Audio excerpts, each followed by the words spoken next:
Donc, me revoilà pour la 19e séance que je enregistre tout de suite après la précédente, passionnée par mon sujet des chakras. Je ne peux pas m'arrêter en chemin. Alors, dans celle-ci, on va parler du corps de l'énergie, du corps yogique et commencer à parler des chakras, bien sûr. Bon, l'énergie est partout. C'est une notion très vaste que l'on cite à tout propos ou presque. Le yoga n'y échappe pas, mais plutôt à juste titre, on pourrait même dire que l'énergie est au cœur du yoga. Donc, pas du tout déplacé de parler d'énergie quand on parle de yoga, puisque c'est, vous allez voir, puisqu'on va parler du corps, après des différents corps dont nous parlent les textes indiens, que l'énergie est très importante. En Inde, il n'existe qu'une seule, enfin, il y a un mot particulier pour dire l'énergie, quels que soient ses aspects, qu'ils soient concrets ou abstraits, c'est le prana. Alors, le prana qui désigne à la fois physiologiquement la respiration, de manière un peu plus subtile le souffle, voire même le principe vital, l'énergie vitale, ou l'énergie elle-même. On a même décrit le prana comme étant un type d'énergie multidimensionnelle, électrique, magnétique, phonotique, oculaire, ionique, thermique et mentale, etc.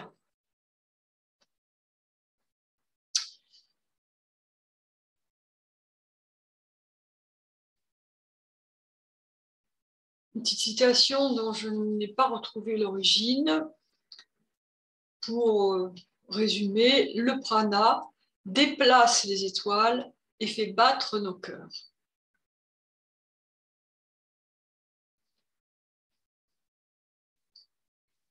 En tout cas, selon les textes, la pratique du yoga doit nous conduire de cette énergie animant notre corps physique, grossier en quelque sorte, à celle de la conscience pure.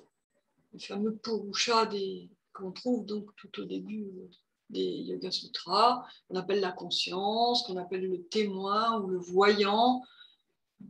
D'autres textes l'appellent le Brahman. En tout cas, c'est cette entité, cet état plutôt. Le yoga induira par un travail progressif et précis une stimulation et une harmonisation de cette puissance à l'œuvre dans le corps humain et une compréhension de notre corps subtil, parfois appelé corps de l'énergie.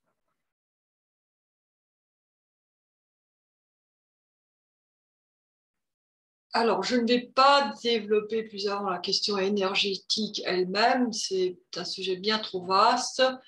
Je vais plutôt explorer la représentation du corps dans les textes qui éclairera notre sujet de dharana et de chakra. Tout d'abord, revenons au Yoga Sutra. La lecture des Yoga Sutras nous donne une sorte de qualification du corps. Dans le deuxième chapitre, j'en ai parlé dans la vidéo numéro 11 et 12, je pense. Le corps physique est conçu comme un lieu d'impureté qu'il faut purifier. Je cite, en raison de l'observance de la pureté, Shaucha, il y a dégoût pour le caractère impur de son propre corps et le rejet du contact avec le corps des autres. Vous vous souvenez, on avait longuement parlé de cette question de pureté qui va très très loin en Inde, puisqu'on a aussi l'histoire des castes, de l'impureté, etc. Je vous renvoie à cette vidéo. Donc, il faut détruire ces impuretés qui peuvent être aussi considérées plutôt dans les Yoga Sutras, c'est plutôt ce que je disais tout à l'heure, c'est-à-dire ces conditionnements, toutes ces empreintes qu'on trimballe avec nous, ces souvenirs plus ou moins heureux, utiles, etc. Voilà, on serait plutôt dans le nettoyage du mental, hein. Grâce à la destruction de ces impuretés qui résultent de l'ascèse, tapas, hein, c'est le Yoga Sutra 2.43, on réalise la perfection du corps et des facultés sensorielles et motrices. Voilà. Donc, déjà, faisons ça. Ensuite, on rentre dans... enfin, on rentre. On a d'autres conceptions du corps qui sont soit dans qu'on retrouve dans les Upanishads, qui est un texte un peu antérieur à celui des Yoga Sutras, et aussi dans le Vedanta. Je ne vais pas distinguer trop les deux, puisque ça revient à avoir, grosso modo, 3 enveloppes. D'aucuns diront 5, parce qu'il y en a une qui est divisée en 3.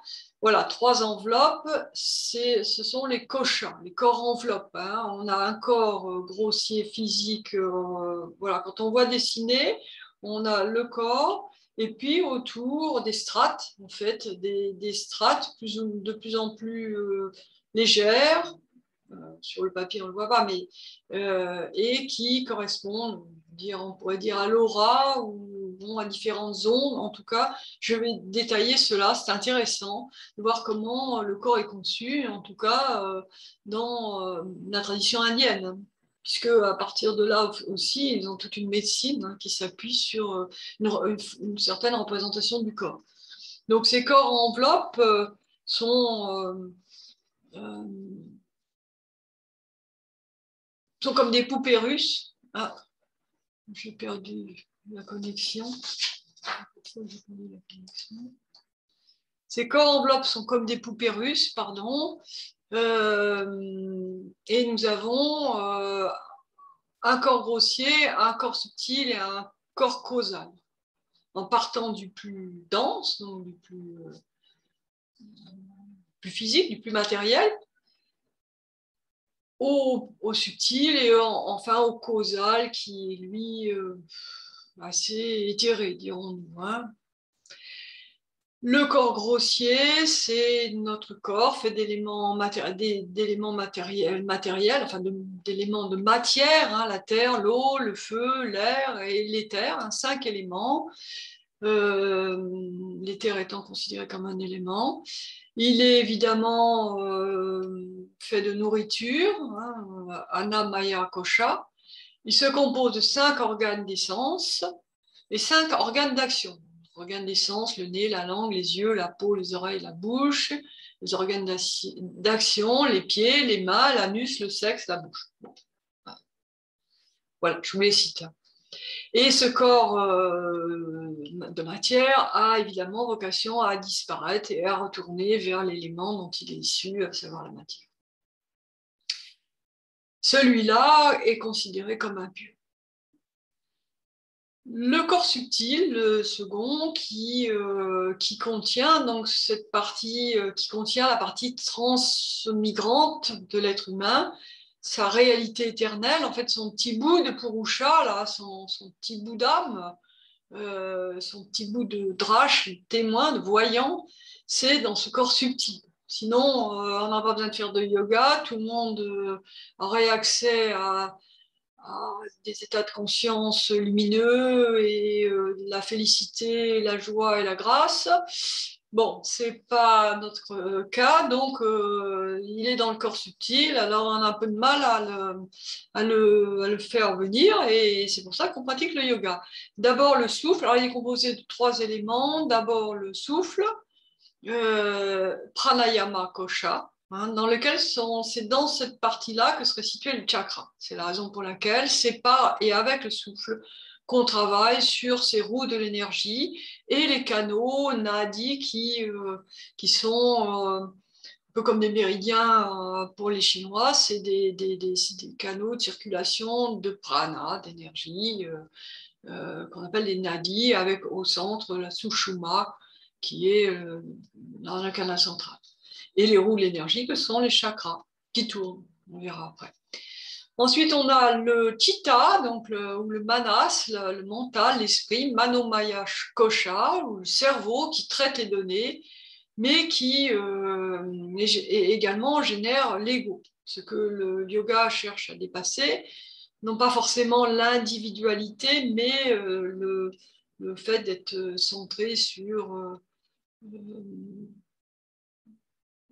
sa personne matérielle, sa personne extérieure, sur sa personnalité externe.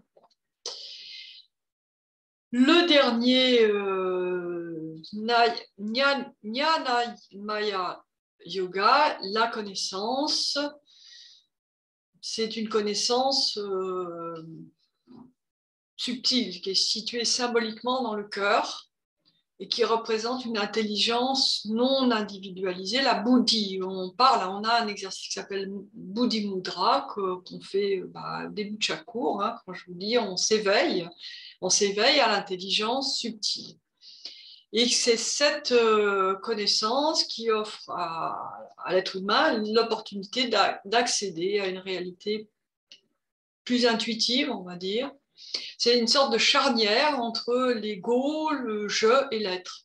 Voilà, cela, je le suis, mais je n'ai plus ce je ego, c'est le haram so-ram. Et puis enfin, le corps, le troisième corps, le corps causal, qui est à l'origine des deux précédents, le corps du souffle et le corps de la connaissance, de la bouddhie, qui se cache au centre de notre être, qu'il est plus léger, hein, le moins matérialisé, qui est délivré, fait de joie et de félicité, Ananda Maya Kosh. Voilà, c'est la joie, la félicité. La libération, hein, dans les Yoga Sutras, ce qu'on cherche, c'est pas seulement. Dans le yoga, c'est le Samadhi, mais dans les Yoga Sutras, en fait, c'est la délivrance, la moksha, le kaivala, c'est ça le vrai le but final. Bon, c'est le but final, après, j'allais dire, c'est un peu. Il n'y a plus de vie, hein, voilà, c'est autre chose. C'est pas ce qu'il y a, justement. Alors, même si certaines références à des chakras sont apparues dans les textes anciens, c'est quand même dans le yoga tantrique que l'on voit apparaître le système des chakras. Donc, bon, les tantras, ce sont des textes religieux. On a tiré de manière populaire le tantrisme vers des pratiques. Ça y est aussi, hein, mais puisque de toute façon, ce sont des manuels dans lesquels c'est un ensemble d'enseignements et de pratiques. Voilà,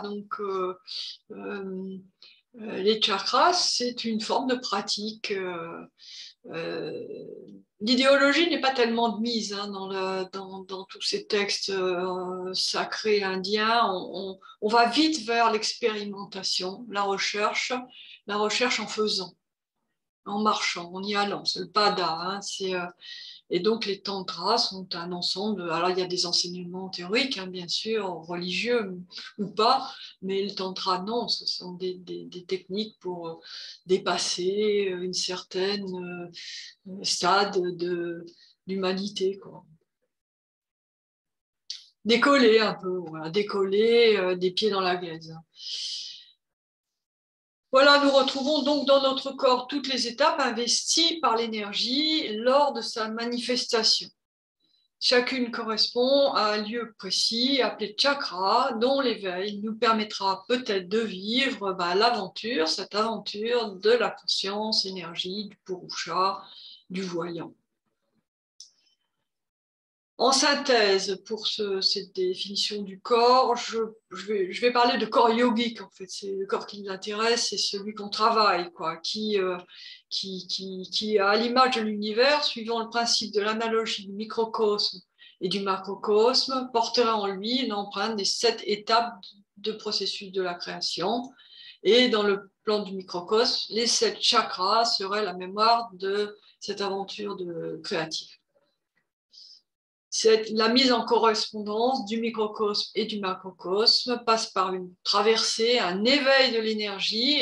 Alors la Kundalini, c'est encore une autre notion, mais serait l'énergie qui est en quelque sorte bloquée à la racine de la colonne vertébrale, en spirale, là, comme une énergie qui est endormie et qu'il s'agirait de réveiller depuis la racine du corps jusqu'au sommet du crâne. Et on parcourt à partir de la racine jusqu'au sommet du crâne, nos 7 chakras, 6 ou 7 chakras qui représentent les étapes de cette montée.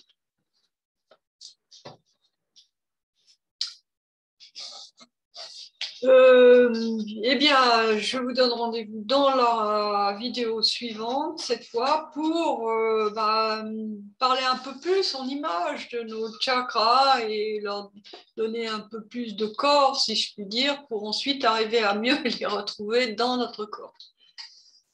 À très bientôt.